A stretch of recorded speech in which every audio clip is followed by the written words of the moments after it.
Së pari, kam kënaqësinë t'ju njoftoj që është buxhet në vlerë prej 4 miliard euro, ku 1/4 apo rreth 1 miliard euro janë buxhetuar për investime kapitale. Njërisi me këtë buxhet do t'jetë dhënia e pagës së 13 për të gjithë punonjësit e sektorit publik. Pra, kushdo që punon së paku 12 muaj në sektorin publik, me qeverinë tonë në fund të vitit, do të mund ta përfitoj edhe pagën e 13.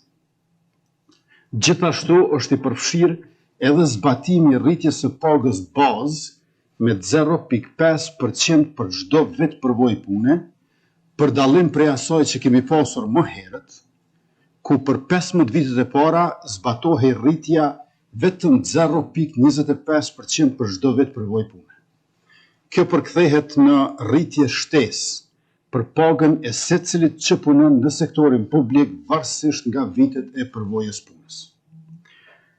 Ky buxhet për vitin 2026 përfshin edhe rritjen e pensioneve, shtesave për fëmijë, shtesave për lehona, pagesave për të rinjt dhe gratë që angazhohen nga superpuna, kompletim i reformës së asistencës sociale e shumë mbështetje të tjera për familjet.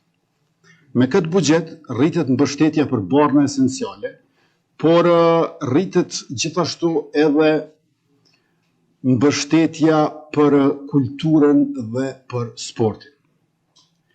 Rritet mbështetja për ndërmarrësit për sektorin privat dhe për bujqit, por rritet edhe për investime në infrastrukturë publike. Mirë po, para se gjithash, me këtë buxhet sigurohet qëndrueshmëria dhe vëmësia e shtetit tonë